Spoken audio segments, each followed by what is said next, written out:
me lo acordó, se lo iba a acordar tan pronto usted dijo Frank. Ok. Bueno, ya estamos aquí en la grabación. Gloria a Dios. Pues estamos en uno de los periodos más importantes de la historia moderna. Aquí nace el mundo moderno. ¿Por qué? Porque el vasallaje, esa opresión de un poder totalitario llamado monarquía, tomando dominio sobre las propiedades, sobre el pensamiento, sobre todo, sobre el mundo entero, un poder totalmente controlándolo todo. Ese era el mundo feudal, el feudalismo, que luego de la caída del Imperio Romano quedaron esos grandes terratenientes que poco a poco se declararon la nobleza. Los dueños del terreno eran los nobles, los que trabajaban la tierra eran los vasallos y no trabajaban por salario, trabajaban por un por ciento de lo que ellos mismos producían. En otras palabras, era una esclavitud institucionalizada. El mundo vivió así casi 1500 años. Perdona, vamos a calcular 1000 años, vamos a corregir 1000 años. Los primeros 400 a 500 años, el Imperio Romano. Luego vinieron los bárbaros, atacaron y el Imperio Romano se desintegró y se fue cayendo en pedazos. Y esos grandes terratenientes que quedaron, que no eran otros que los mismos generales del ejército romano y algunos otros, subyugaron a los demás. Bueno, la tierra es nuestra, ustedes a trabajar. Y un por ciento. Y lo más interesante de todo esto y lo más trágico es que ese modelo de control totalitario fue auspiciado por la iglesia. Porque la iglesia pasó de ser perseguida y ser víctima de la dictadura romana, un poder totalitario que controlaba el mundo, imperial, y todo el mundo le tenía que pagar taxes. Pues sencillamente el mundo se rebeló completo. Eso tenía que caer en algún momento. Cayó. Al caer, cayó esbaratado, en pedazos. El mundo entero, un solo mundo. Es como tirar una vasija bien bonita de cristal al piso y sale en un montón de pedazos. Pues esos pedazos eran el feudalismo. Y los señores feudales controlaban. Y la iglesia los bendecía para que le pasaran sus diezmos. Y el Papa de Roma se declaró el obispo de todo el cristianismo, de la cristiandad. Los demás obispos tenían que responderle a él. Y de obispo a papa pasó a ser el padre espiritual de toda la cristiandad. ¿Qué sucedió? Que de repente los mismos paganos les reconocían, respetaban al Papa.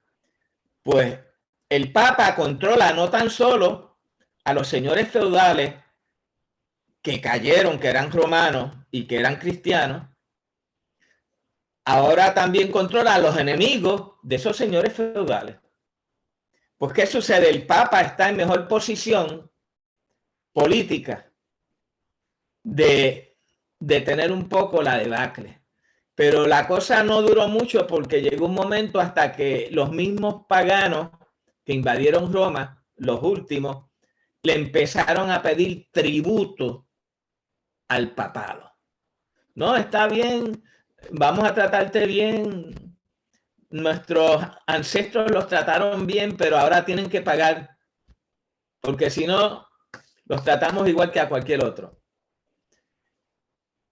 El papado negoció con los paganos, pagó, pero entonces se le creó una curiosidad de, bueno, yo puedo organizar este mundo de estos nobles que se están haciendo reyes y ahora son los reyes cristianos. La cristiandad son los reyes cristianos unidos al papado. Ahí es que el papado se convierte en César y Papa, César o papado, en el líder político y el líder religioso. Ahí es que viene la degeneración del cristianismo. Y estamos viendo cómo están reaccionando 1000 años después de eso haber prevalecido y la iglesia haber controlado todo. La iglesia creó tribunales y el que no pensaba como el Papa, ¿qué iba a pasar? Le iban a mandar a la policía de Roma, los iban a arrestar, los iban a encarcelar y los iban a matar. Y esa es la historia. Eso se llamó la Santa Inquisición, que comenzó más o menos del año 800 al año 1000 y se extendió hasta el año 1500, 1500 algo, donde con esa misma institución se persiguió a los hombres y las mujeres de Dios que profesaron una reforma, un cambio, y que cuestionaron al papado, no como un poder militar. Ellos no lo hicieron con las armas, lo hicieron con la fe. Pero eventualmente el Papa le tiraba el cañón encima, los arrestaba y los otros monarcas que apoyaban esa espiritualidad que estaba trayendo reformas, porque a los mismos reyes les molestaba ya ese papado, que si ellos no le pasaban dinero, los excomulgaba y entonces venían los demás reyes y los atacaban para derrocarlo y tomar control. Entonces, pues ya eso creó Enrique VIII, estuvimos hablando en Inglaterra, se separó y aún no había surgido Lutero. Lutero estaba en sus primeros pensamientos cuando Enrique VIII se separa y es la iglesia anglicana, la primera iglesia que se separa, porque el rey se separó, pues se separó el país completo. Y eso pues establece un precedente que Inglaterra está entrando al catolicismo y saliendo, entrando y saliendo hasta que se declara independiente. Aunque Enrique VIII se separó, luego reyes posteriores volvieron a entrar. Luego volvieron a salir hasta que se quedaron fuera de esa relación con el papado. Inglaterra se convirtió en otro imperio gigante, el más grande. Primero fue España, pero España era España católica, era católico. Y luego viene Inglaterra protestante. Eventualmente Inglaterra va a tomar dominio sobre el imperio español. Y van a caer juntos, más o menos. Inglaterra llega a Asia, aunque los españoles llegaron hasta Filipinas, pero Inglaterra llega hasta la India, se meten hasta China, y África. Y en realidad, pues, se dice que el imperio español fue hasta donde sale el sol, pero el inglés llegó un momento que le superó. Y todo comienza ese altercado entre los países católicos, de reyes católicos y reyes protestantes. Hemos estado viendo los hombres y mujeres de Dios que cuestionaron al Papa. Y vimos a Lutero, Martín Lutero. También vimos a Calvino. Y hemos hablado de los reformados. También hablamos de Wesley, el arminianismo, que viene después. Pero quiero que vayamos, ustedes tienen en su WhatsApp un libro que yo les envié, que es el de los generales, que les gustó mucho. Hoy vamos a usar ese libro. Lo pueden abrir. Que es el primero que les envié, es el anaranjado, orange, que que tiene a los primeros reformados. Si lo abren, vamos a empezar con Wycliffe, John Wycliffe. ¿Por qué? Porque ese libro me gusta, lo leí y está muy bueno. Y en realidad, Justo González, los historiadores son muy someros, pero este libro se dedicó a hablar de estos hombres y quiero que sigamos este libro, porque le va a dar mucha información y es sumamente interesante. Así es que estamos viendo a Inglaterra en las reformas. Martín Lutero en Alemania. Vemos en Suiza, allí está Zwinglio y está Bucero en Suiza. Y vamos a ver hoy otro país, Escocia, con John Knox.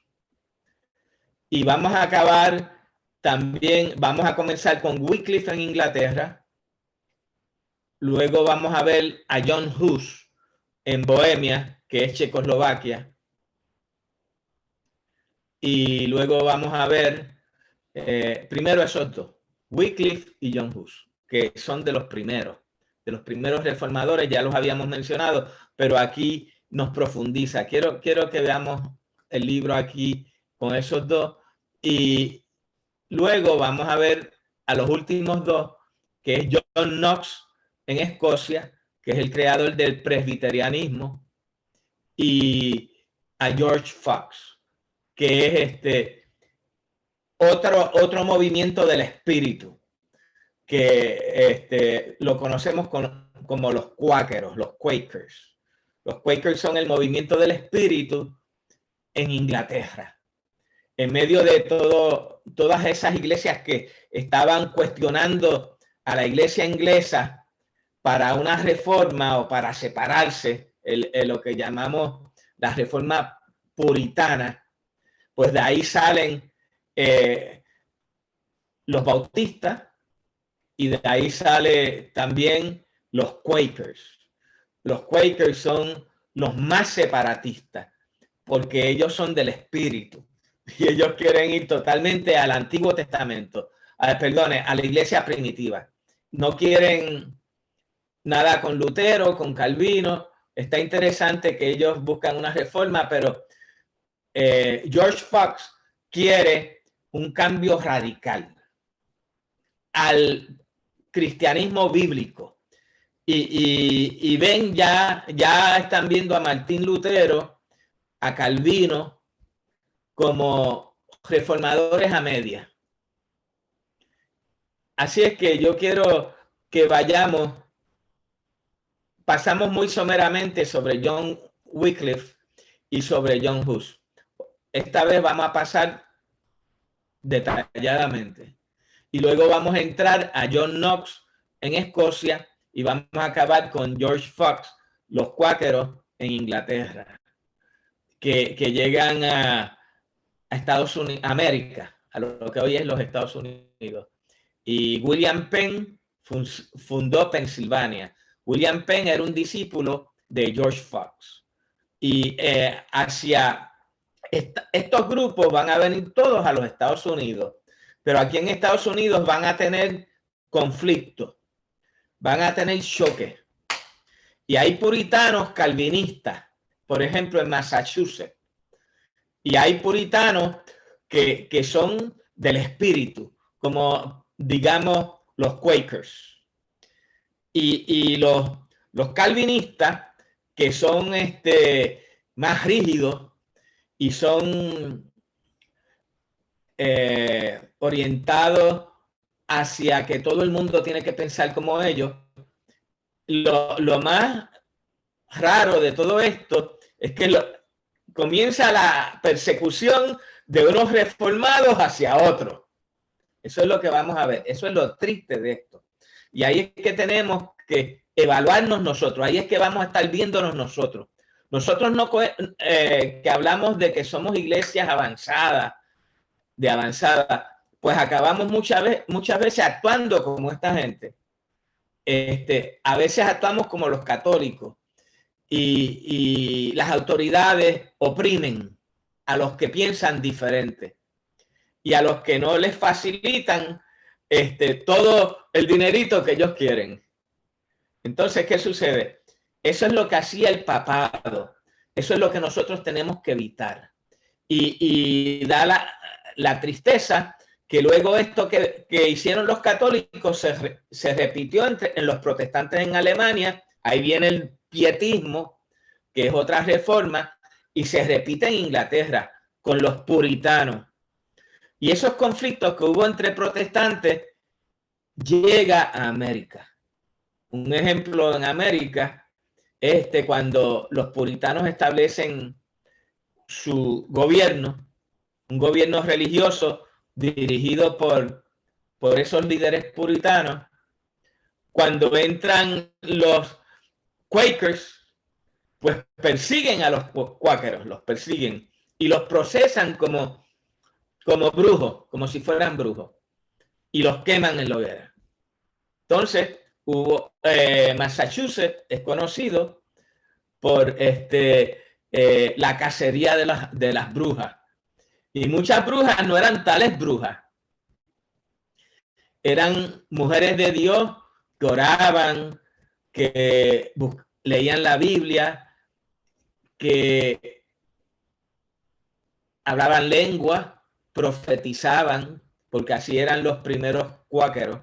Eran así, eran del espíritu.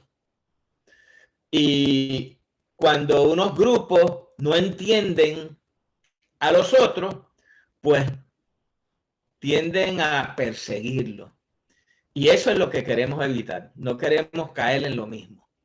Pero quisiera que viéramos aquí el libro ese, me imagino que ya lo habrán abierto. Vamos a ver dónde comienza Wycliffe, John Wycliffe, ahí en la página 21. Yo voy a ir avanzando. Wycliffe se le conoce como el traductor de la Biblia. Fue el primero que tradujo la Biblia al inglés. Se habla de Lutero, el primero que tradujo la Biblia en su época. Pero ya Wycliffe en el 1300, o sea, en el siglo XIV, había traducido la Biblia a otro idioma que no era el latín.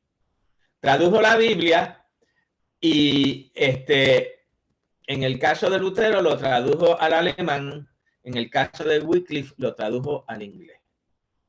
¿Qué sucede? Que esto le va a costar mucho a este hombre. Estamos hablando casi 200 años antes que Lutero, violando los preceptos del Papa, que no se tradujera la Biblia. Y Wycliffe la traduce. Un predicador, un sacerdote de su época. En Inglaterra no existía ni el anglicanismo. Sencillamente, Wycliffe se adelanta a Lutero. Todo lo que Lutero dice, Wycliffe lo va a estar diciendo aquí en el 1300. Más o menos 1350 por ahí. ¿Qué sucede? Que estaba entrando la peste bubónica a Europa. Entró la peste bubónica y él comienza a predicar estas cosas. Resulta que él empieza a delatar a los sacerdotes. Ya estamos viendo en la página 25 que empieza a hablar de la corrupción de los sacerdotes. Es un ataque directo. Ahora traduce la Biblia, número 1. Luego viene a sacarle a la luz a los católicos la corrupción. Eso ya es para morir, para morir. Seguimos por ahí. Se enfrenta al papado. ¿Por qué? Pero, ¿qué le ayudó? ¿Qué le ayudó a Wycliffe? Que aún en el papado hay una disputa. Porque Wycliffe empezó a confrontar al papado de todas estas cosas. Y algunos, el papado, habían diferentes poderes que querían el papado. Francia quería el papado. Lo tenía Roma, pero Francia lo quería. Pues los franceses lo que hacen es que hacen un concilio en Francia y nombran un papa. Eso lo habíamos hablado, el cisma papal. Donde está el de Roma, nombran uno en Francia, luego hacen un concilio para eliminar esos dos en Roma y nombran a otro. Y los otros dos no quisieron renunciar. Ahora hay 3 papas. Pues eso ayudó a Wycliffe que no lo mataran, que los papas se están peleando los unos con los otros. Es en esa época que Wycliffe surge y que de verdad surgen los primeros vestigios del protestantismo. Estamos hablando de 150, casi 200 años antes de Lutero. 1350, Lutero por ahí, por el 1516 al 525 por ahí.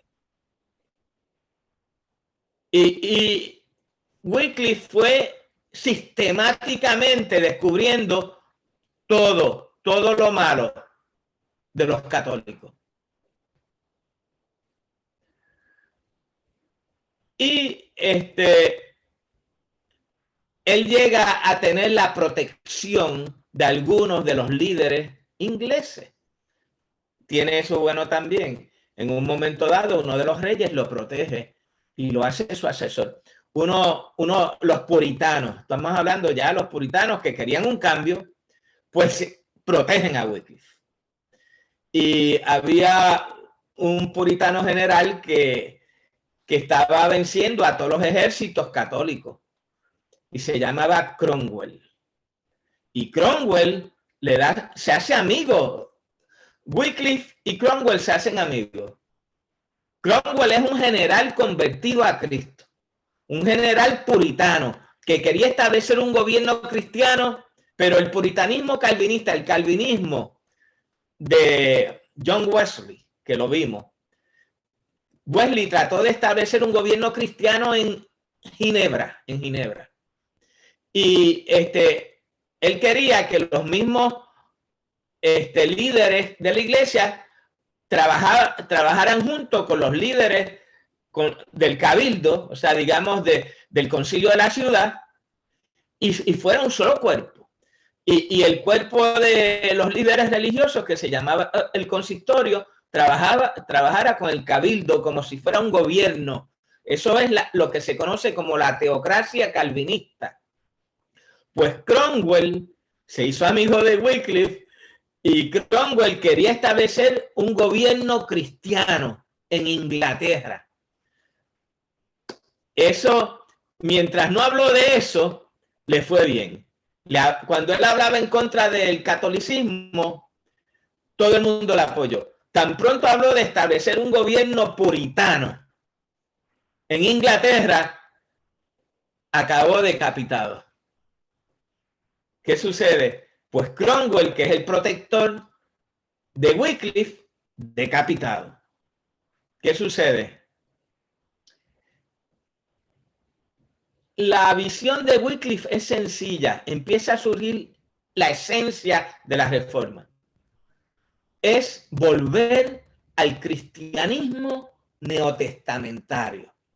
Esa es la verdadera reforma. Volver al cristianismo neotestamentario. ¿Qué pasó? Que Lutero hizo unos cambios, pero se quedó con muchas cosas de lo católico. Calvino hizo unos cambios, pero se quedó con eso de querer controlar el gobierno y controlar la iglesia a la vez, una teocracia, lo que se llama una teocracia. En otras palabras, él sustituyó el pensamiento católico, pero no sustituyó la política católica. En esa área se quedó. Lutero fue más conservador en eso. Calvino quería cambiar el gobierno, transformarlo. Y así sus seguidores se declaran transformacionistas. Lutero no. Lutero lo que quería era cambiar la iglesia. Y él hablaba de la teoría de los dos reinos. El gobierno allá y la iglesia acá. La iglesia era del Estado en el sentido de que era luterana porque el rey era luterano. Entonces, pero la iglesia funcionaba con sus prelados religiosos aparte. Esa era la idea de Lutero. Esa era la separación de iglesia y Estado de Lutero. Pero era la iglesia del Estado, era la iglesia del rey, punto. Y cuando el rey quería ejercer su autoridad, la iba a ejercer. Entonces, ¿qué sucede? Que grupos empiezan a plantear que tiene que haber una completa separación entre la iglesia y el Estado. No basta que la iglesia luterana funcione sola. Sigue siendo la iglesia del rey. Tiene que haber una separación. El rey no puede ser el monarca de la iglesia. Y eso es lo que se va a cuestionar en el puritanismo inglés. El puritanismo se divide en dos sectores. Aquellos que son anglicanos, que no se quieren separar de la iglesia anglicana, lo que quieren es transformarla para entonces establecer un gobierno cristiano.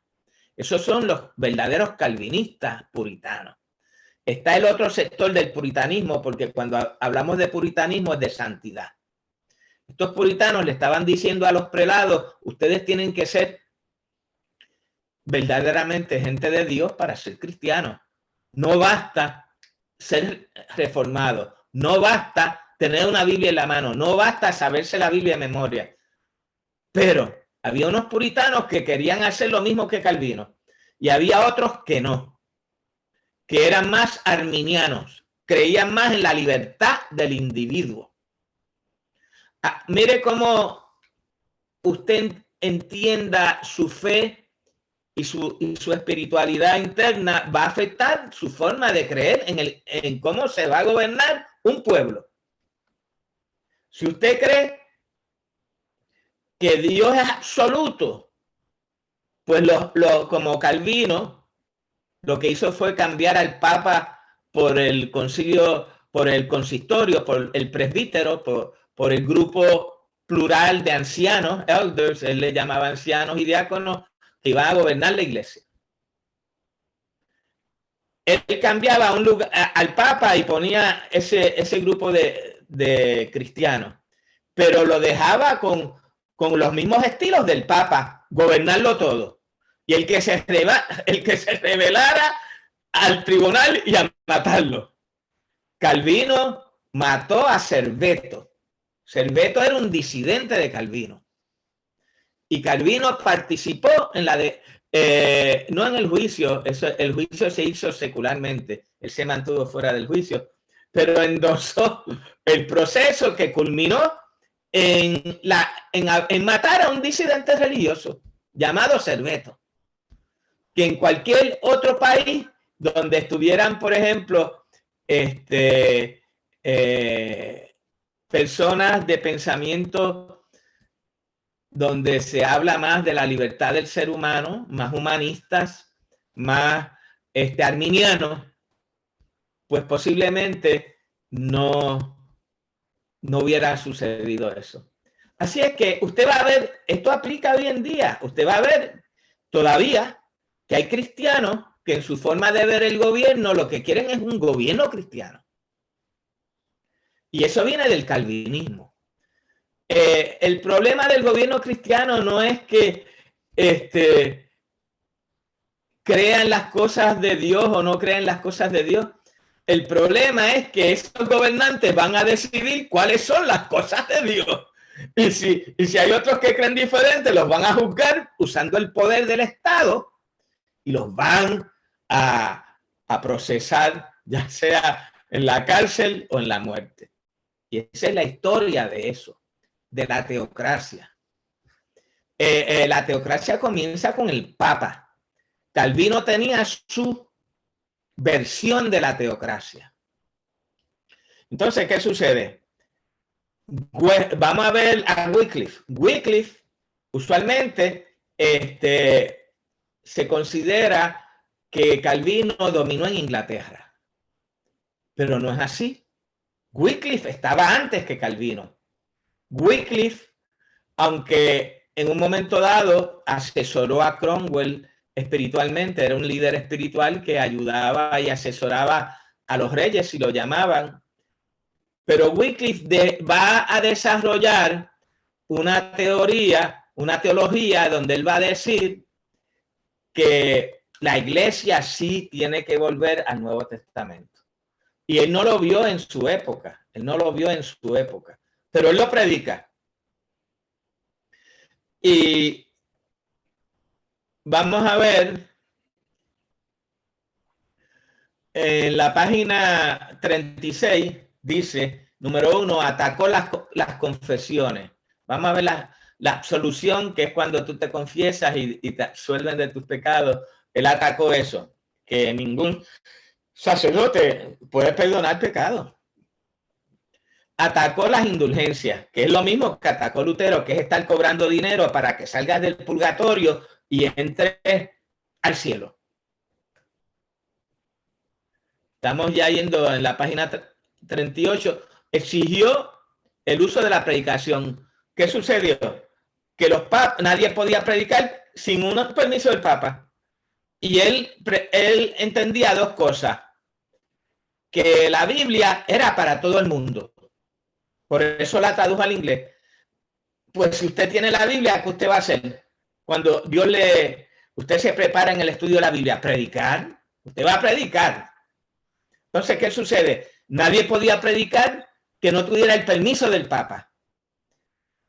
Entonces, Wycliffe ataca eso, pero está atacando todo eso, está atacando el sistema completo católico.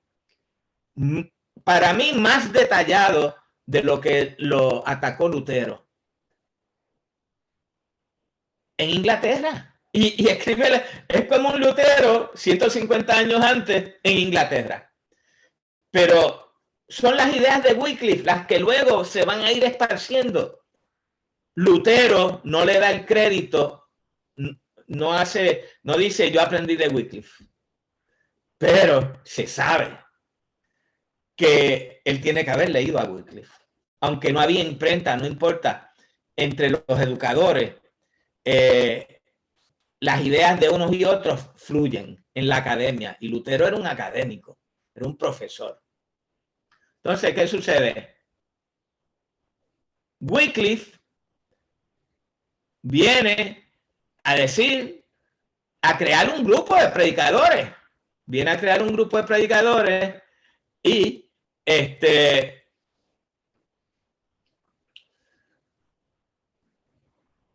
no tan solo eso, viene a atacar la Eucaristía.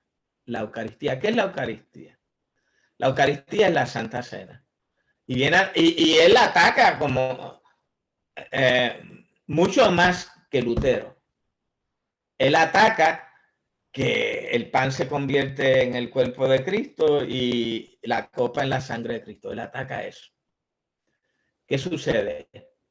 Que él dice que lo que hay es una presencia espiritual del cuerpo y de la sangre de Cristo. La presencia espiritual es una cosa y la presencia literal es otra.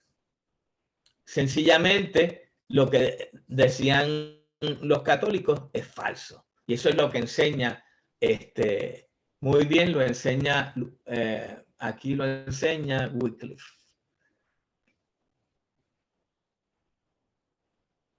Él sigue con sus enseñanzas y eventualmente él cae preso. No se escapó de la cárcel, pero salió. Y sigue enseñando. Una de las cosas que más él enseñaba era estudiar la Biblia. Y él tenía 5 pasos para estudiar la Biblia. Y los voy a leer. Están en la página 44. Es como sería unas reglas de hermenéutica y de interpretación. Decía así: obtener un texto confiable. Pues usted tiene que buscar un texto de la palabra de Dios que compagine con sus preguntas teológicas y que de verdad sea apropiado para contestar su pregunta. Él era un académico, o sea, que él habla de lógica y esas cosas. Él dice comprender la lógica de las escrituras. Pero él no va a decir que la lógica de las escrituras es la misma lógica de la filosofía. Lo que va a decir es que el estudio del texto el texto tiene una estructura y uno tiene que seguir la estructura de las escrituras.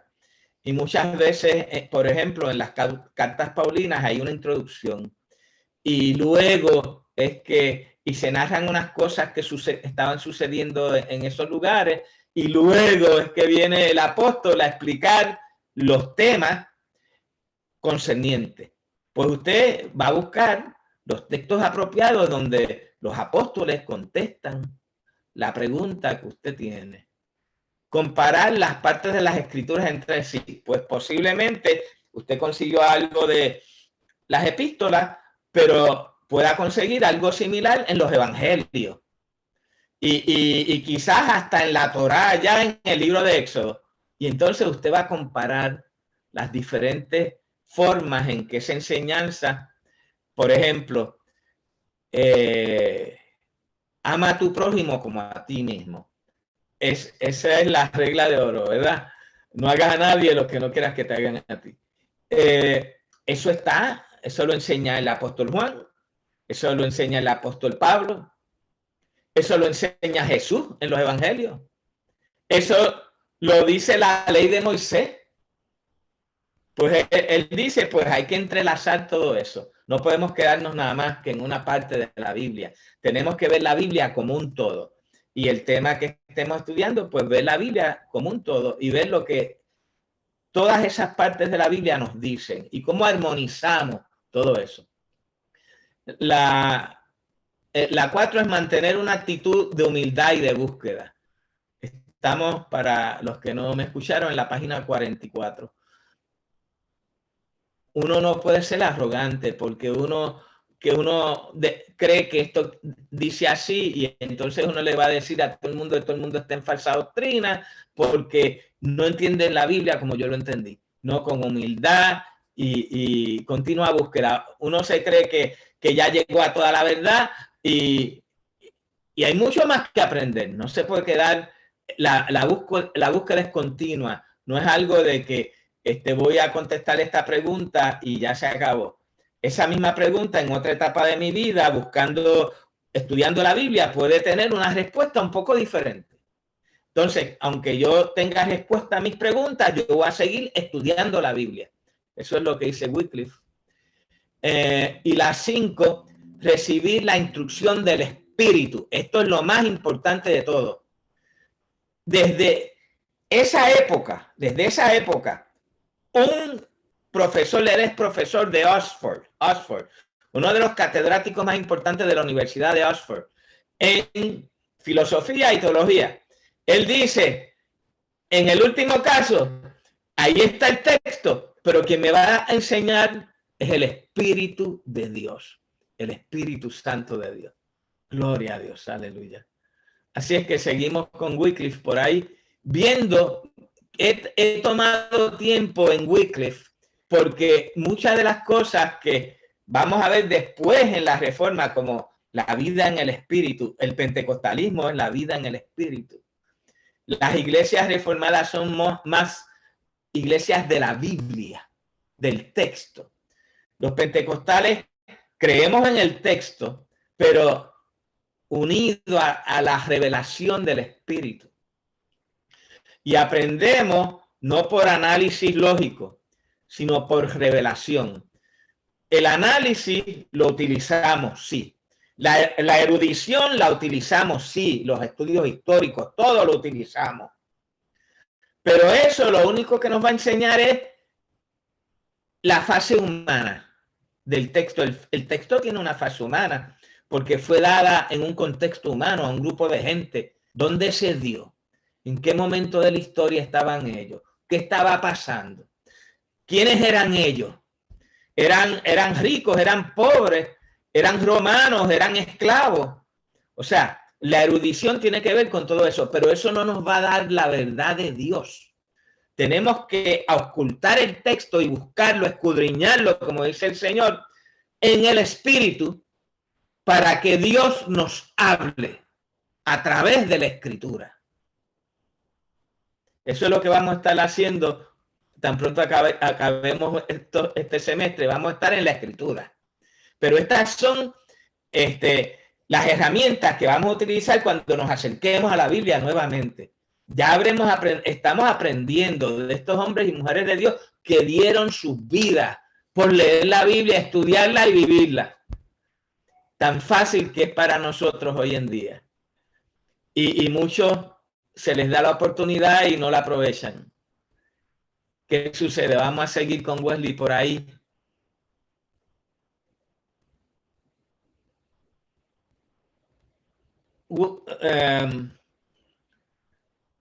Él es sacado de Oxford y tirado a Lutterworth. Lutterworth era como un sitio pobre, aislado, no era donde estaban los intelectuales, y al final de su vida lo tiran allí para que no cree más problemas. Como quien dice, allí no estás en la cátedra de Oxford, digamos en la cátedra de Harvard, allí estás en San Agustín, allí en la iglesita, para que no molesten mucho. Pues así le pasó a Wesley, pero a Wycliffe. Pero él no lo tomó a mal. Es en ese momento que Wycliffe toma esos tiempos para traducir la Biblia y a escribir. Él escribe. Y es interesante porque en base a sus escritos es que podemos tener mucha de esta información. Finalmente, él muere. Él se debilitó muchísimo mientras estuvo preso. Padecía de embolia pulmonar y finalmente murió. Ahora, hay una situación interesante. Jerónimo de Praga logra conocerlo y estudiar con él. Es un sacerdote. De Praga, Bohemia, hoy en día la República Checa, Czech Republic, pues Praga era el lugar de nacimiento de Carlos V, que era el emperador. El emperador es uno de esos reyes católicos que se declaró, así como el papado se declaró el jefe de todo, eventualmente, pues uno de los reyes se declara el jefe de los demás y se llama emperador. Así es que vamos a tener al papa, al emperador, compitiendo por la autoridad y a los demás reyes. Pues el emperador de esa época, Carlos IV, nació en Bohemia, en Praga. Y Praga se convirtió como, digamos, cuando Constantino cambia la capital de Roma a Constantinopla. Pues sencillamente a lo que hoy es Turquía, que en la antigüedad era Anatolia. Pues eso lo toma Roma. Anatolia la toma Roma y la convierte en Constantinopla. Pues el rey Carlos V, el emperador Carlos V, transformó Praga. La hizo como un centro de erudición, las mejores universidades, los mejores profesores, todo. Entonces, ese profesor distinguido, Jerónimo de Praga, lleva las enseñanzas de Wycliffe a Praga. Y allí nos vamos a encontrar con John Hus. John Hus. En Inglaterra era John Wycliffe. En Praga es John Hus. También un catedrático, aunque no venía de de familias ricas, subió poco a poco y llegó a ser un letrado, un académico, en lo que se llamó la Edad de Oro de Bohemia, de Praga. Y John Hus, era reconocido, era respetado. Era un hombre carismático, era un predicador fogoso, pero así de fogoso que era, así de franco que era. Él no era cuidadoso, él cogía y tiraba, y aunque lo mataran, resulta que acabó quemado en la hoguera. Pero este hombre fue el más que impactó. Wycliffe casi nadie lo escuchó. A Hus no. Hus creó toda una revolución, al punto que cuando lo queman se armaron. Él no quería las armas, pero varios nobles, y no fueron los campesinos, fueron los nobles, se armaron y crearon unos ejércitos increíbles que derrotaron a todos los ejércitos católicos y protestantes. Se llamaban los husitas, pero eso fue después que él murió, porque al quemarlo a él cantaba en la hoguera, cantó y murió. Ellos dijeron, no, a nosotros no nos van a hacer cantar con fuego. Y eran gente noble, gente que tenían ejércitos. Dijeron, no, nuestros ejércitos se van a armar. Y vamos a promover la fe de Hus. Pero Hus no era violento. Eso vino después. Vamos a ver a Hus.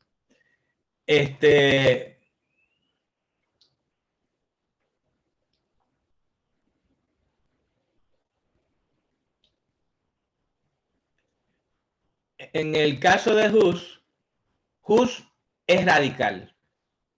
Hus no está a media. Hus está, mira, hay que volver a la iglesia primitiva y punto. Hus recibe de Jerónimo de Praga las enseñanzas escritas de Wycliffe, de volver a la Biblia, de estudiarla en el idioma local, aunque él era un erudito, él conocía el latín, sencillamente la prédica de Hus fue directa. Hay que tumbar todo lo católico romano, todo. Y volver a esa iglesia que está en el Nuevo Testamento. Él hablaba muy duro contra los sacerdotes. ¿Por qué? Porque los sacerdotes no leían la Biblia. Los sacerdotes no pastoreaban su gente. Los sacerdotes ni predicaban, lo que hablaban eran como poesía. Y nada de la Biblia. Y él criticaba eso en sus predicaciones. Pam, todo el tiempo. Estamos más o menos en la página 73, que es su mensaje a los sacerdotes. Y él criticó la Eucaristía, igual que todo era idéntico a Wycliffe. Y era un hombre del espíritu, y de la santidad. Esas eran las claves. Era como si fuera uno de nosotros en esa época. Y algo que le molestaba a él bien fuerte en la página 76 es la simonía. La simonía es el pecado de Simón el Mago, que quiso comprar el Espíritu Santo por dinero. Entonces él decía que la Iglesia Católica lo que hacía era vender la salvación y vender el mundo espiritual, todo a base de dinero. Este libro, pues hay que ver que cuando se escriben los libros, las personas también escriben sus ideas. yo creo que este mensaje de Hus y de Wycliffe aplica hoy perfectamente. Algunos dicen que no, defienden lo que hoy llamamos como el evangelio de la prosperidad. Sabemos que Dios quiere que prosperemos, pero es en todas las áreas de nuestra vida, espíritu, alma y cuerpo, y eso incluye el cuerpo, y Dios nos va a bendecir en todas las áreas de nuestra vida. Pero el problema es cuando se pone primero lo económico. Entonces, la medición del ministerio es cuánto dinero tú recoges. Y la medición del ministerio son los números. Los números. Eso no es nuevo. Eso no se inventó en la iglesia de hoy. Eso viene de los católicos. Y viene de esta iglesia que explotaba a la feligresía. Y que ellos iban sistemáticamente de pueblo en pueblo, los predicadores católicos enviados por el Papa directamente del Vaticano, por el mundo católico completo, iban, montaban su prédica y era para pedir dinero, punto. Y la idea era que en esa noche recogían como lo que hoy diría miles y miles de dólares. No funcionaba así antes, pero recogían montones de dinero, monedas de oro, monedas de plata, firmas de contratos de indulgencia para que la herencia pasara al Vaticano, herencias completas. Bueno, seguimos. Y esta predicación radical de volver al Nuevo Testamento es la predicación de la Reforma. Se supone que sea la predicación de nosotros los pentecostales. Porque la iglesia pentecostal es la iglesia del libro de los Hechos, donde se recibió el avivamiento pentecostal.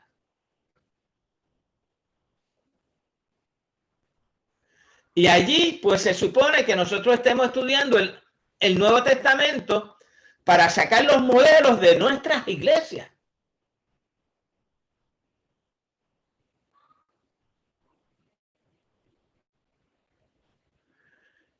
Y ese evangelio radical va a llevar a que a Hus lo arresten, lo condenen y lo quemen en la hoguera.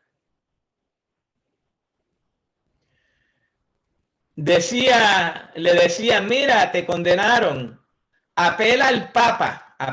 Él decía, no, yo no voy a apelar al Papa. Yo voy a apelar a Dios.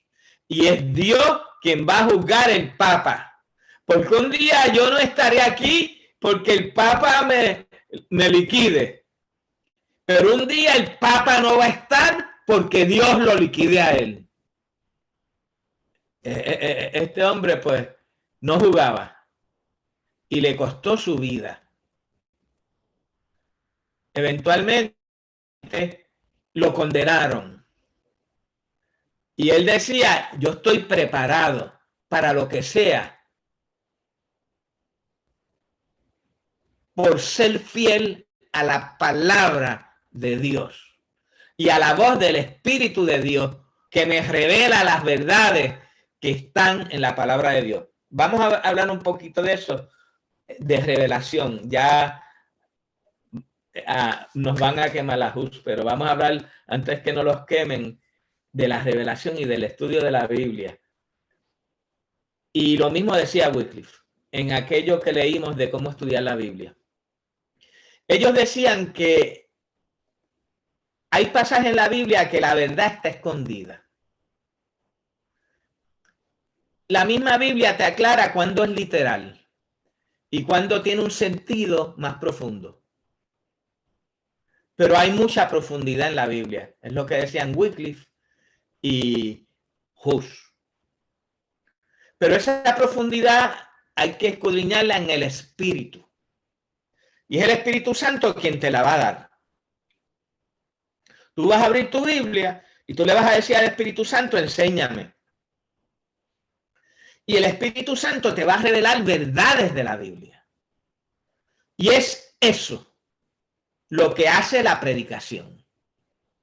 El estudio de la Biblia produce en el Espíritu y en el estudio de la palabra entran las ciencias de la erudición, los lenguajes bíblicos, la historia, la hermenéutica, que son reglas de interpretación. Todo eso entra, pero tiene que entrar el Espíritu. Si no entra el Espíritu, eso nada más no produce nada. En otras palabras, no importa todo lo que estudiemos, si no tenemos al Espíritu Santo en nuestra hermenéutica, en nuestra interpretación bíblica. Por eso la gente del Espíritu decimos que nuestra hermenéutica es neumatológica. Neumatológica quiere decir que es del Espíritu Santo, dirigida por el Espíritu Santo. Estudiamos como todos ellos estudian, tratamos de ir más profundo que los eruditos comunes, pero entonces le pedimos a Dios que nos aclare cuál es el significado de ese texto para nosotros hoy. No es lo mismo lo que Dios le habló a la gente en la época que se escribió el texto, a lo que Dios me puede hablar a mí hoy.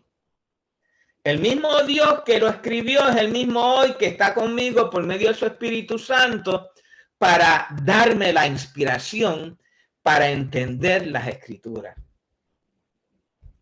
Y eso, un poquito de agua.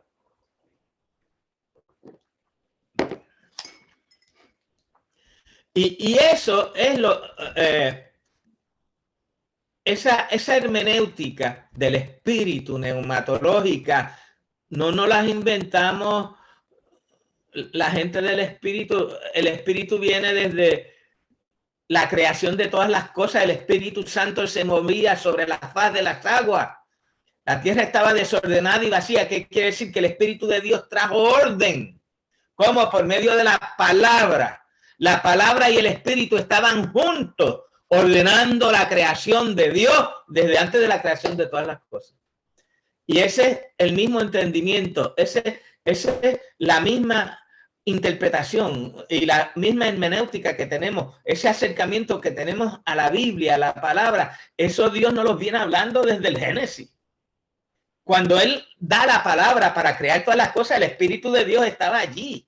Estaba el Padre, el Hijo y el Espíritu Santo. Cuando nos acercamos a la Biblia, al estudio del texto, vamos a tener todas las herramientas que tienen los eruditos en la mano.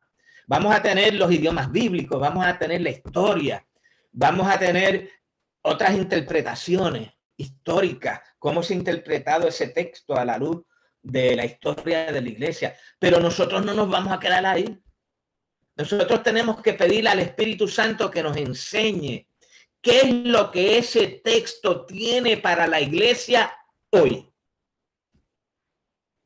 Y vamos a ver cómo esos textos tan antiguos que han sido usados en diferentes momentos de la historia, que los usó Wesley, que los usó Hus, que los usó Lutero, que los usó Calvino, que los usaron la gente del Espíritu, lo usaron los anabautistas, lo usaron los pietistas, lo usaron las iglesias de santidad. El texto de la Biblia cobra vida por medio del Espíritu. Y es lo que llamamos los pentecostales la neumatología, la hermenéutica neumatológica. Y eso no nos lo inventamos nosotros. Ya vimos cómo Wycliffe, allá cuando tradujo la Biblia en Inglaterra, habló de eso, que había que acercarse a las Escrituras con la enseñanza y la dirección del Espíritu Santo. Eso es lo que mantiene la palabra viva. Eso es lo que hace que ese texto siga hablando de generación en generación en generación a diferentes iglesias en diferentes contextos. Por medio del Espíritu, ese texto cobra vida y nos habla a nosotros.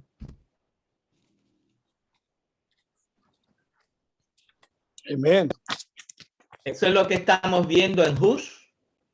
Eso es lo que vimos en Wycliffe.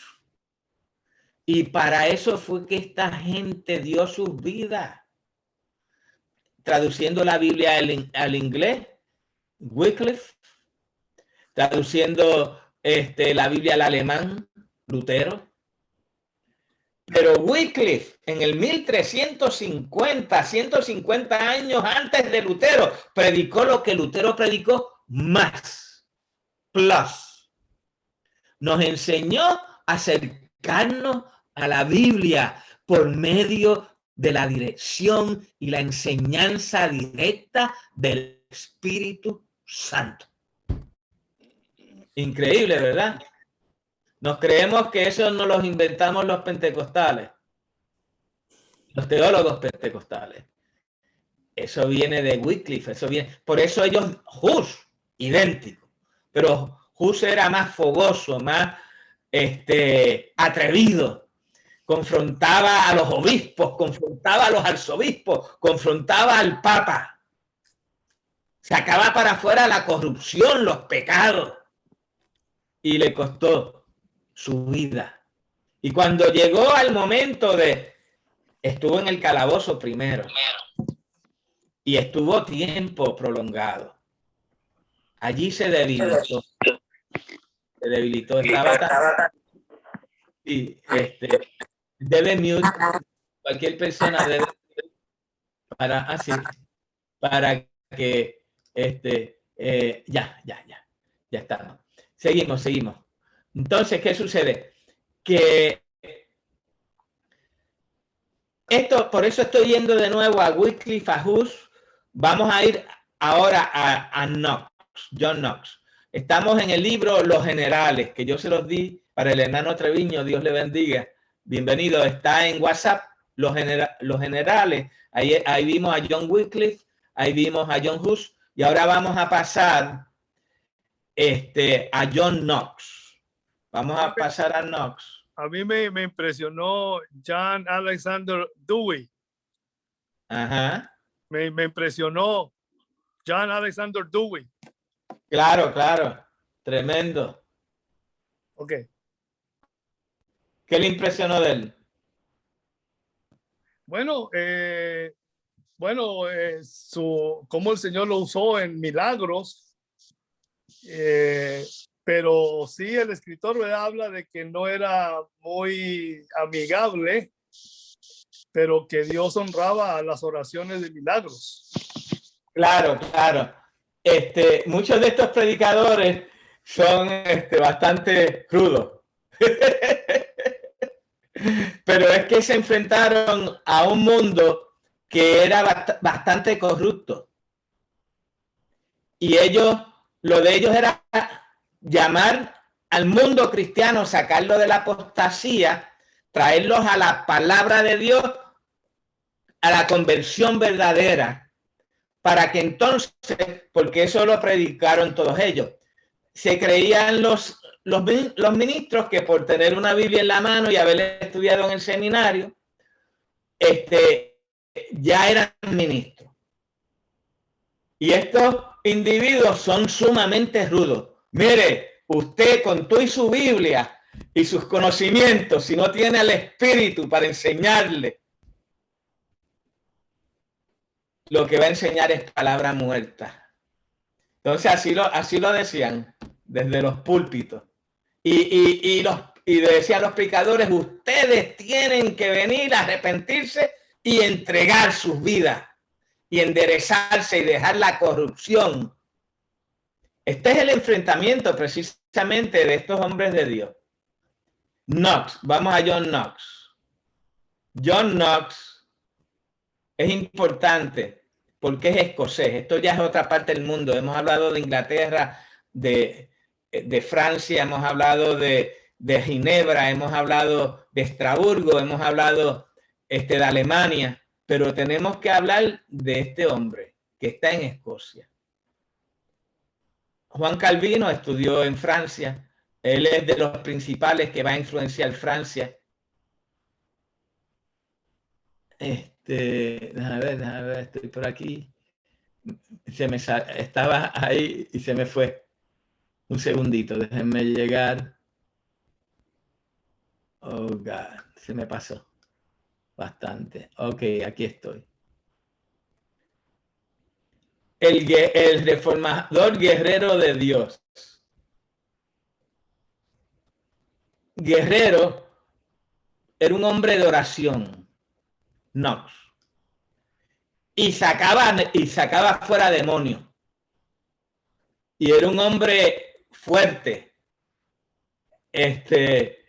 y rudo. Y se reúne con Calvino. Y a él le toca pues regresar a Escocia. Sale de Escocia porque lo persiguen por sus predicaciones. Y es ahí que conoce a Calvino. Al él regresar es que va a formar la grande. Y yo voy a ir al final. En su regreso, estamos por la página 290, por ahí.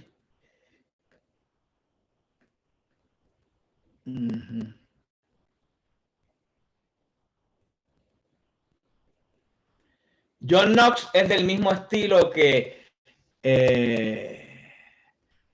nuestro amigo Hus. Él no viene a traerle el calvinismo. Él conoció de Calvino, pero él quería algo más radical. Todos estos hombres que estamos hablando son hombres que ya no se conforman con el luteranismo y el calvinismo. Lo conocen, lo estudiaron, son eruditos. Ellos quieren un cambio más fuerte. Y en el caso de John Knox es escocés. ¿Qué quiere decir? Escocia estaba en guerra contra Inglaterra. Escocia quería liberarse de los ingleses.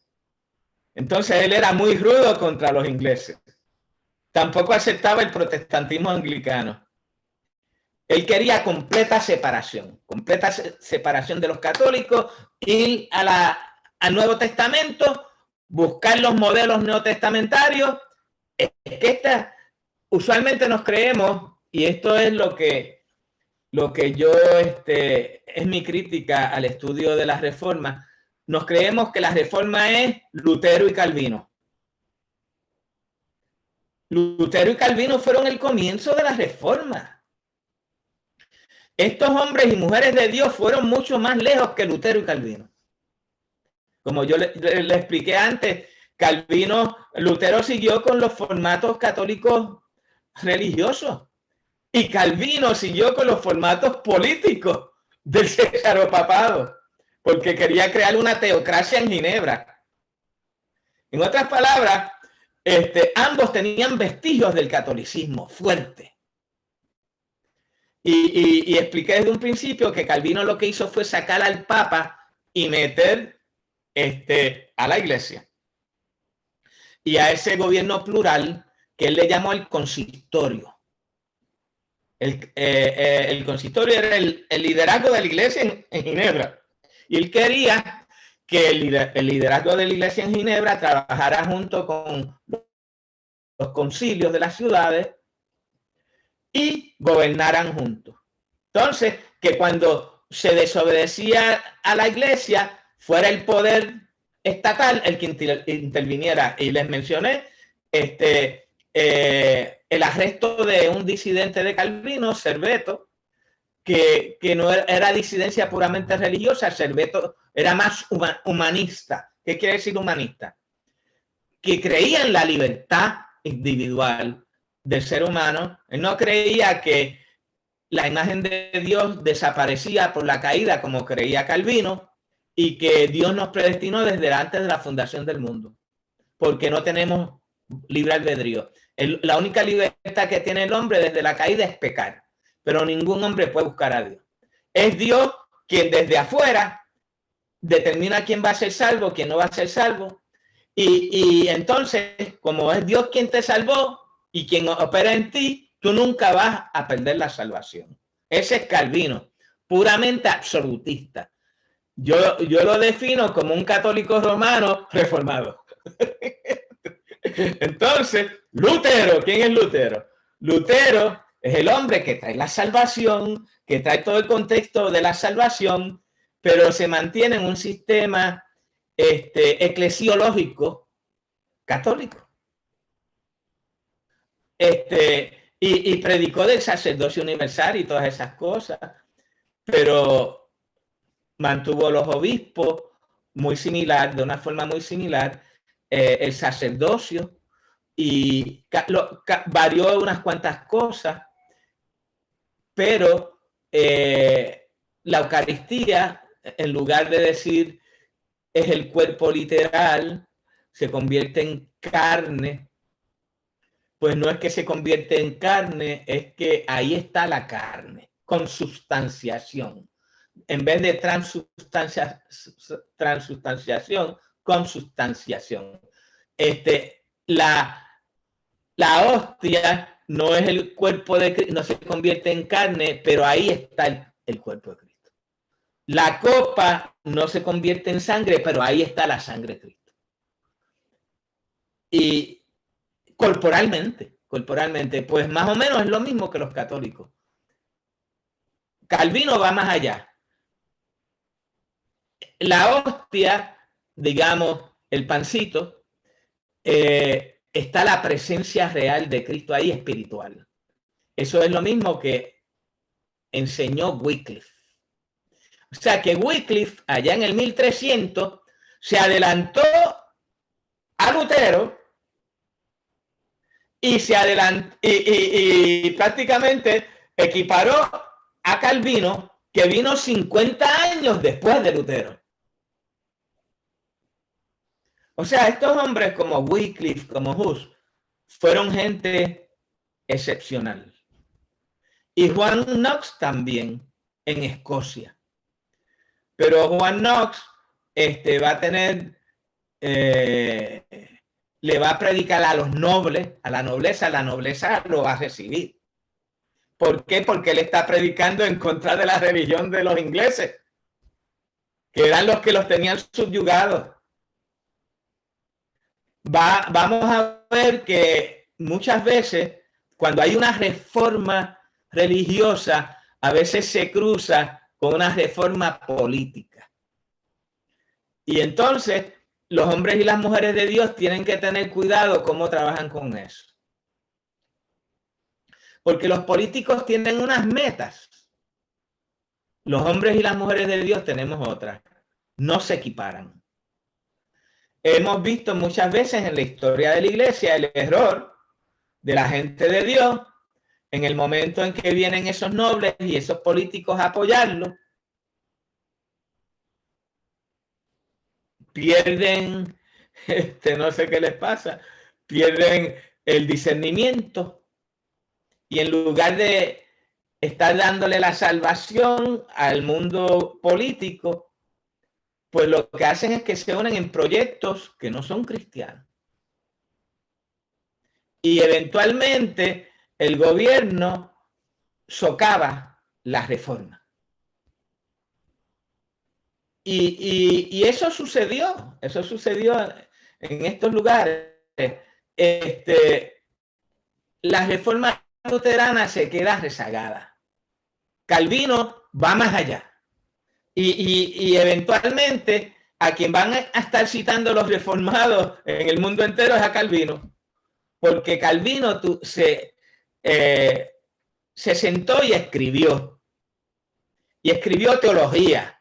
Cómo organizar la iglesia, cómo interpretar la Biblia. Y buena o mala, no importa, pero la escribió. Y esas fueron las guías que muchos utilizaron. Entonces, ¿qué sucede? Hoy en día tenemos cristianos que todavía quieren establecer una teocracia en los gobiernos del mundo. Y ese no es el proyecto protestante. El proyecto católico era eso. Cuando Constantino le dio su bendición a la Iglesia Católica, se unió el catolicismo con el protestantismo, con el gobierno de una forma tan pegada que Constantino empezó a perseguir a los disidentes católicos. Iba el obispo, mira, fulano me está molestando. Allí va, Constantino, sí, iba Constantino, lo arrestaba, lo metía en la cárcel y lo mataba. O sea que el poder político se convirtió subsirviente del poder religioso. Ahora, cuando el político quería algo, aunque no fuera cristiano, ahora ustedes me tienen que apoyar. Y ahí viene el manipuleo. Primero ellos te dan lo que tú quieres. Después te van a pedir lo que ellos quieren.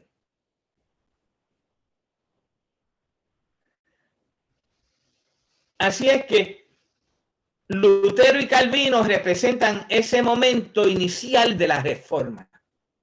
Pero van a surgir otros grupos que van a cuestionar la posición de ambos y van a querer llevar la iglesia más allá. Algunos van a aceptar, otros se van a ir a unos extremos. Y esa es la historia de la iglesia. La historia de la iglesia es la historia de los creyentes tratando de buscar la voluntad de Dios para la iglesia. Y vemos todas estas dinámicas para ir aprendiendo de ellas y no volver a cometer los mismos errores. Entonces, ¿qué sucede? Vamos a ir con Knox.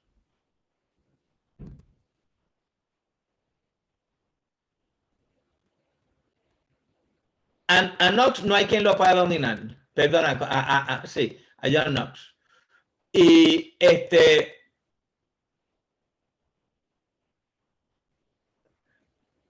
a él lo van a sentenciar. Aunque se casó con una mujer de sangre real.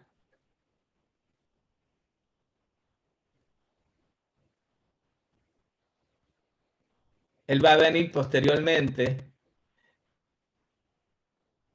Aquí, ok.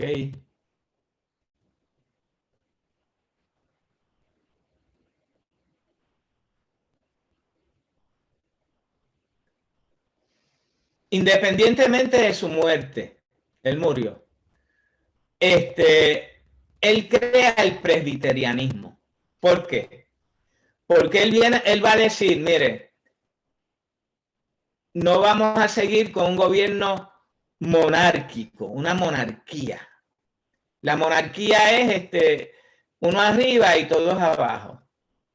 Él va a plantear, vamos a crear unos grupos de gobierno y lo va a predicar a nivel político y lo va a predicar a nivel religioso. Y entonces él va a decir, mira, en lugar de tener individuos dirigiendo todo, vamos a tener grupos. Diríamos así como comité. Los americanos, Estados Unidos, se dice que esta democracia es representativa al estilo de Knox y al estilo presbiteriano. Eso es lo que se dice. Y el presbiterianismo aquí en los Estados Unidos, ¿qué fue lo que hizo? Pues el presbiterianismo no usa obispo, usa presbíteros. ¿Qué son presbíteros? Son líderes que trabajan en común y constituyen lo que se llama un presbiterio, presbiterium. Ese presbiterio gobierna a diferentes niveles. Dentro de la iglesia hay un grupo, llámele consistorio. En un momento dado usan el nombre que le dio Calvino, consistorio. En otro momento usan el concepto presbítero, que presbítero es un concepto que está en la Biblia, igual que episcopos, igual que obispo. Obispo, presbítero, esos dos conceptos son conceptos bíblicos. Entonces, pero viene y dice Knox, ya estamos cansados de individuos. Por lo menos, reconociendo que los individuos pueden flaquear o errar, si hay un grupo, el grupo crea un balance entre unos y otros. En el caso de la Iglesia de Dios, la Iglesia tiene comités, la Iglesia tiene obispos, tiene una mezcla. Tiene una mezcla. Y tenemos asambleas, eso sería una concepción también presbiteriana. Esas asambleas anuales, pero eventualmente en la próxima clase vamos a ver cómo la Iglesia Católica también va a cambiar su gobierno. Ese sistema episcopal bien rígido de la Iglesia Católica lo va a variar completamente. Una de las cosas que se va a crear es el colegio de cardenales, donde los obispos no los va a escoger la pelea entre un papa y un rey. Y los papas tampoco lo van a escoger. Si se muere un papa, se peleaban los reyes para nombrar el papa. Y hubo un momento que habían 3 papas. El de Roma, el de Aviñón, Francia, y otro de nuevo en Roma que nombraron para eliminar esos 2. Ese es el cisma papal. Y ninguno de los 3 quiso dejar de ser papa, pues habían 3 papas.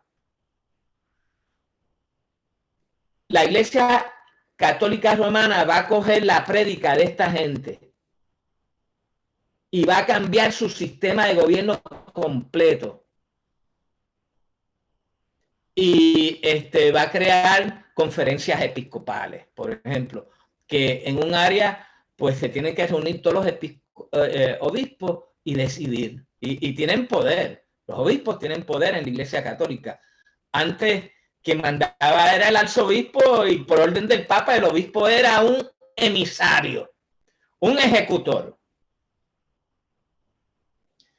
Ellos van a cambiar eso. Los obispos. ¿Por qué? Porque el sistema episcopal viene del sistema de gobierno y del sistema militar. Y un teniente no puede cuestionar a un capitán. Y un capitán no puede cuestionar a un mayor. Y las órdenes vienen de arriba. Y cuando vienen de arriba tienen que bajar hasta abajo y no hay crítica ninguna. Eso no es la Iglesia. La Iglesia, los hombres y las mujeres de Dios están en diferentes niveles para ejercer diferentes funciones. Y cada persona es responsable delante de Dios de lo que hace. Porque si vienen y le dicen a uno, haz esto, y yo veo que no es correcto, conforme a la Biblia, eso es lo que está enseñando esta gente. A mí, que estoy allá abajo, tengo que decir no. Usted me está mandando a hacer algo que está en contra de la Biblia. O no funciona, o yo creo que tiene que haber un feedback, una retroalimentación. Uno no está de figura decorativa. Uno está ahí para ejercer un juicio. Un juicio que tiene que ser conforme a la palabra de Dios. Que me llaman a mí y me dicen, dale un batazo a fulano. Entonces yo, no, hay un due process, hay que ver la minuta. ¿Y a qué hizo fulano? Que hay que darle un batazo. Y si es un batazo, o es una exhortación, o es una suspensión. Todo esto, las reformas lo que tiene que ver es con eso. El liderazgo, la crisis de los líderes. Y empiezan a buscar otras formas de liderazgo. Entonces ahí entra el presbiterianismo. Luego, entre los puritanos, esto es puro, entre los puritanos de Inglaterra van a abrazar el presbiterianismo. Les encanta. Porque va en contra del control del monarca, del rey.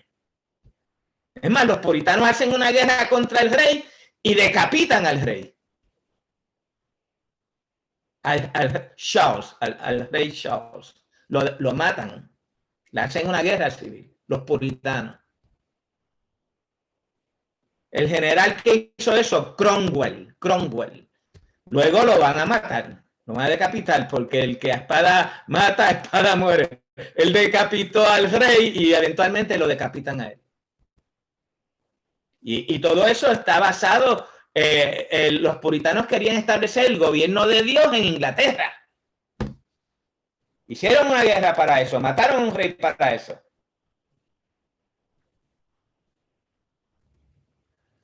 ¿Qué sucede?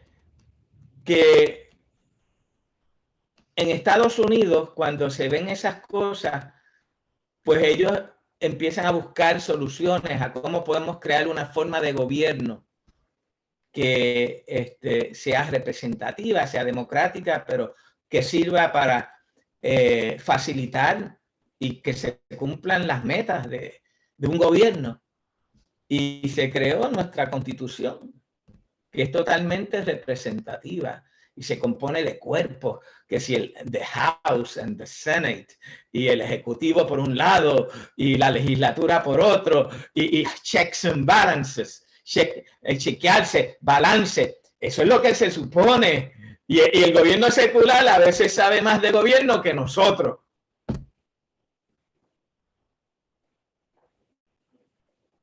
Y por eso es que hay que estudiar y hay que entrenarse. ¿Por qué? Porque el que no conoce es porque no se educa. Y estamos aquí, ya se me está pasando el tiempo. De Knox quería entrar a George Fox, pero lo más importante de Knox es el presbiterianismo y el cambio que él trae, que ya él decide no trabajar con obispos.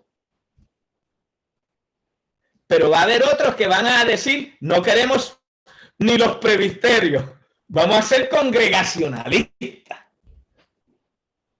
Y surge una rama congregacional en el puritanismo inglés. Y son bien famosos en Massachusetts. Los primeros puritanos que vienen a las colonias son los calvinistas, los que querían establecer el gobierno puro cristiano.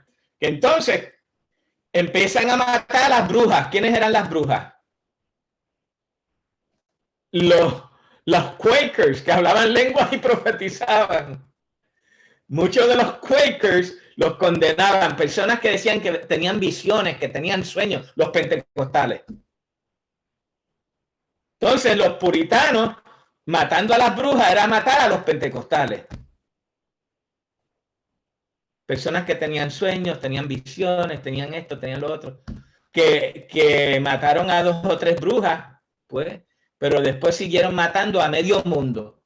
Y a todos los disidentes cristianos los mataron. Entonces, ¿qué surge en Massachusetts? En Massachusetts rechazan el presbiterianismo y se desarrollan las iglesias congregacionales. Y una de las iglesias grandes en los Estados Unidos fueron the Congregational Church, que eventualmente se convirtió en the United Church, UCC, United Church of Christ. Esos son los congregacionalistas. Los presbiterianos son presbiterianos. Los pentecostales tenemos una mezcla que tenemos que constantemente analizarla y evaluarla, porque es que nosotros salimos de todas esas iglesias. Entonces, unos quieren ser presbiterianos, otros quieren ser episcopales, otros quieren ser congregacionalistas, y lo que hay es una mezcla. Y depende de la filosofía que tenga el líder que está arriba, es como va a ser. Y unas áreas de la iglesia son de una forma, otras áreas de la iglesia son de otra. Con el mismo libro de orden. Y yo hago esos análisis porque nosotros Esto es relevante a nosotros. No son cosas, ay, si eso no tiene que ver nada conmigo. Pues sí, tiene que ver. Lo que pasa es que no nos hemos dado cuenta. Vamos a dejarlo ahí y vamos a entrar en George Fox. George Fox es el fundador de los Quakers. Los Quakers. Los Quakers es el equivalente a las iglesias del espíritu.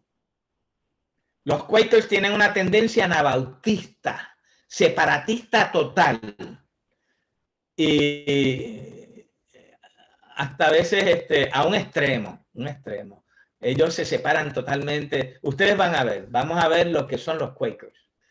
Pero hemos visto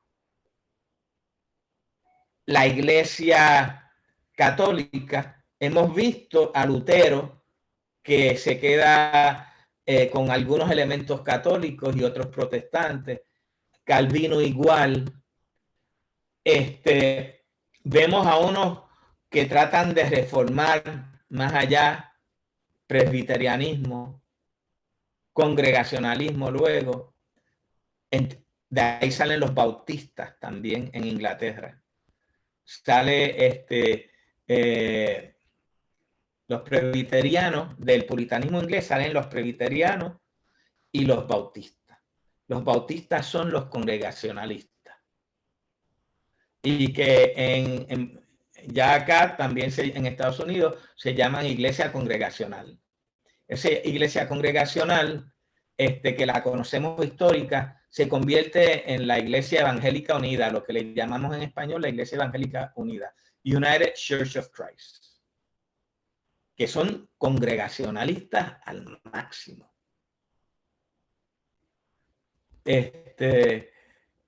Y así sabemos de dónde salen estas cosas. Y podemos evaluarnos nosotros mismos. Pero una vez vamos a seguir con George Fox, que es como el extremo de los espiritualistas. Esos son los extremos. Y esos extremos, eso va a seguir. Hay gente que George Fox es un hombre del espíritu. Es un hombre que habla lenguas, que profetiza. Lo conocían como el profeta. Pero entonces él no cree en ningún tipo de gobierno. Y vamos a ver en lo que ellos creen en la próxima clase. Porque vamos a ver todas esas formas de gobierno hoy en día en diferentes iglesias. Y con todo esto de las iglesias apostólicas, que tienen tantas diferentes tendencias. Y sale el apóstol tal y dice, Dios me mostró tal cosa. Que se lo mostró ni se lo mostró, lo leyó de... Ese era George Fox. O era John Knox. O era John Wycliffe. O era John Huss. Entonces, no, porque esto es lo que Dios me ha revelado para los últimos tiempos. Y lo estamos estudiando nosotros del 1300, del 1400 y del 1500. Bueno, hermano, hasta aquí llegué. Pregunta. Pueden prender sus micrófonos. John Alexander Dewey también quería edificar una teocracia, ¿no? Quería edificar una ciudad. Sí, porque es que ese es el modelo calvinista y puritanista. Entonces, y el Mayflower, los primeros peregrinos que llegaron aquí, lo que querían era eso. Okay. Pero, edificar una ciudad, cada uno de ellos tenía su propio proyecto, cristiana. Pero como hombres cristianos acababan cometiendo los mismos errores que los hombres no cristianos. Entonces la pregunta es esta: ¿estamos llamados a edificar la ciudad de Dios en la tierra o es Dios el que va a traer la ciudad del cielo? ¿Podremos nosotros, por nuestros medios humanos, crear en la tierra lo que lo que Él va a crear. La teología protestante lo que dice es esto, para resolver ese problema. Porque precisamente eso es lo que lanza al papado, eso es lo que cree el papado. ¿De dónde sale el papado? Ellos alegaban que Cristo los dejó en la tierra para crear la ciudad de Dios. El libro de San Agustín se llama La ciudad de Dios. Pero San Agustín aclara, hay dos reinos. El reino humano, que es un reino de ley de hombres, con magistrados, Romanos 13. Y el reino de Dios, que es un reino con la gracia de Dios, con la revelación de Dios, con el poder de Dios, que no es gobernado por gente secular, reyes ni gobernantes, sino es gobernado por Dios mismo como cabeza de la iglesia. Entonces, por eso es que se habla de separación de iglesia y Estado. La iglesia está en la tierra como una colonia de Dios en la tierra hasta que Cristo venga y establezca su reino en el mundo entero, punto. Porque en el momento que nosotros digamos, yo quiero establecer la iglesia como la ciudad de San Agustín, ya no es iglesia, es un estado. Que yo le he llamado la iglesia de Dios. Hay un pueblo en Santo Domingo que le llaman el pueblo de Dios. Pero tiene su alcalde y tiene su gobierno como cualquier otro. La teología nuestra, que debe ser nuestra teología, la teología católica es esa. Si nosotros hablamos así de establecer ciudades, los que quieren establecer ciudades son los papas. ¿Qué pasó con Calvino? Que Calvino creía en la teocracia. Él no dejó eso de los católicos. Él se quedó católico en el área de gobierno. Pero él sacó al papa y metió el presbiterio, o como él le llamó, el consistorio. Ese grupo de hombres cristianos. Él lo metió para gobernar la ciudad junto con hombres seculares. El concilio de la ciudad y el consistorio tienen que estar juntos y gobernar. Si alguien habla mal del obispo Samuel Pagán, el obispo Samuel Pagán lo dice en la reunión y allá van y le tumban el pescuezo. En el nombre del Estado de San Agustín. Entonces, ¿qué pasó? Que eso fue lo que hizo Calvino. Calvino le tumbó el pescuezo al tipo que más le molestaba a él, se llamaba Serveto. Lo mandó a matar. Ah, y después dijo, yo no tengo nada que ver con eso. Se quería lavar las manos como Pilato. Júzguenlo ustedes, pero es un hereje. Júzguenlo ustedes al gobierno. Él se quedó fuera, pero es un hereje.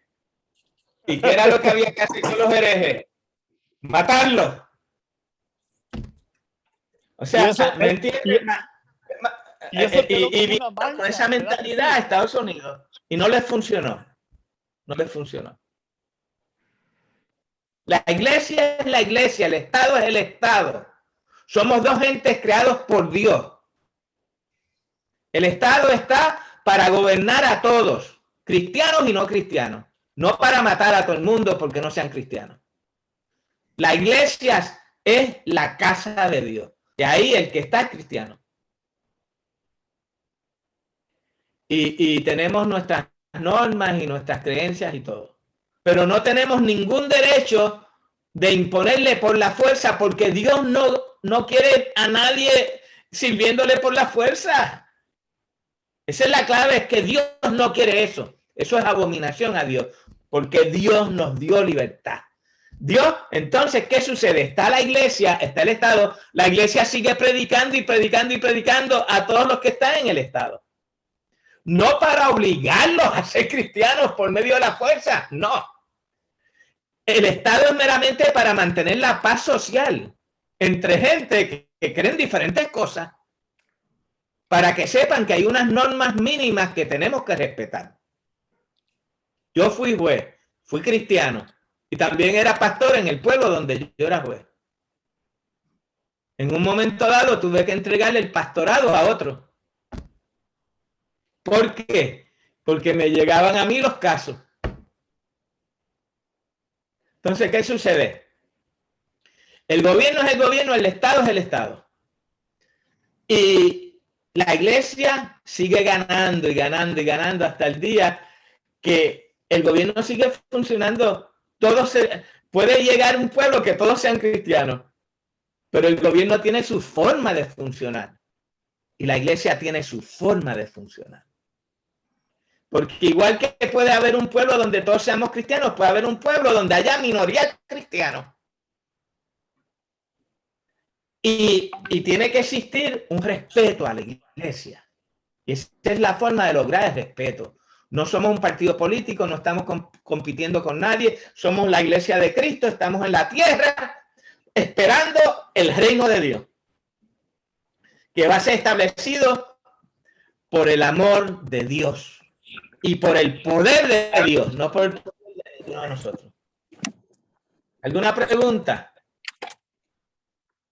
Todo bien, muy bien. Porque la gente cristiana, tenemos un problema, Obispo Treviño, y eso lo vimos, se vio aquí en la política hace poco. Los líderes religiosos se mezclaron casi matrimonialmente con el presidente. Y después veíamos gente cristiana orando, que fueron de los que entraron y tumbaron el Capitolio y los barataron. Con la bendición de 2 o 3 que estaban orando y ungiendo las sillas donde entraron ellos ilegalmente. Porque ellos dicen que Dios los llevó allí. Pues no, hay que respetar esas autoridades. Y la iglesia tiene su lugar, el Estado tiene la de él. Y nosotros respetamos, pero es para que también el Estado nos respete a nosotros. Porque ningún gobernante va a venir a decirnos en la iglesia lo que tenemos que hacer. O que no podemos hacer esto, no podemos hacer lo otro. Cuando vino la prohibición del COVID-19 que había que cerrar, que cerramos por un tiempo, todo era Zoom, muchas iglesias no obedecieron. Y decían que eso era el anticristo. Y las máscaras, el anticristo. Nadie quería usar máscaras. Y si usted se pone a ver, eran la mayoría cristianos.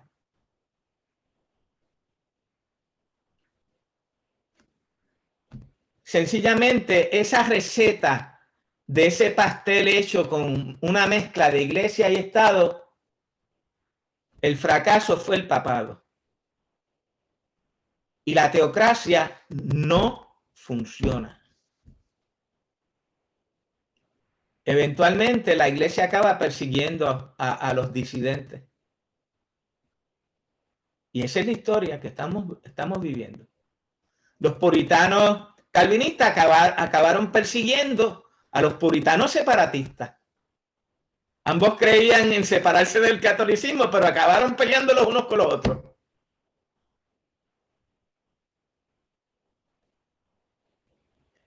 Y esas cosas son las que Dios, pues, no es necesario cometer esos errores hoy en día cuando hay tanta historia de lo que ha pasado.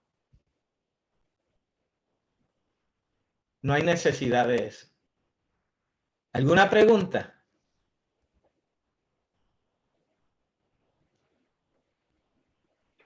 No, me parece interesante. Vamos a seguir leyendo el libro.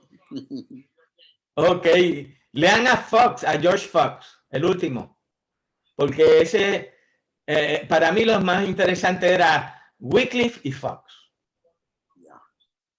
Porque Wycliffe establece desde el principio cosas que en el pentecostalismo es que estamos hablando de ellas. Lo de sí. Y George Fox también. Interesante. Pero George Fox se va muy a... Él quiere destruir todo lo que es institucionalidad. y ser tan libre y tan libre y tan libre que... Pero déjame decirte, yo he conocido Quakers. Yo estuve en Washington, está lo que se llama la casa de William Penn. William Penn fue el fundador de Pensilvania, discípulo de George Fox.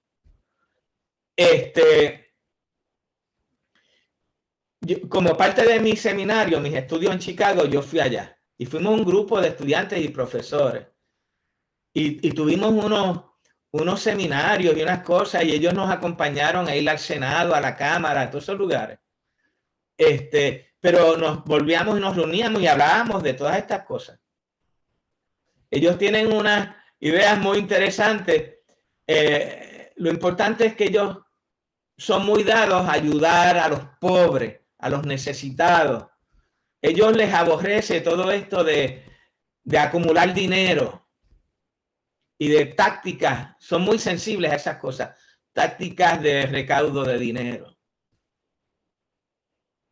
Entonces, son como John Hus. Son bien rudos. Como George Fox, que fue el que lo fundó. George Fox es otro John Hus. Bueno, me relevan, ya son las 10 de la noche. Hasta la próxima. Chao, pastor. Buenas noches, pastor. Buenas noches. Dios le bendiga. Amén, pastor. Buenas noches. Buenas noches. Dios los Muy buena la bendiga. Les clase. bendiga a todos. Hasta la próxima. Bye. Amén. Amén. Gracias.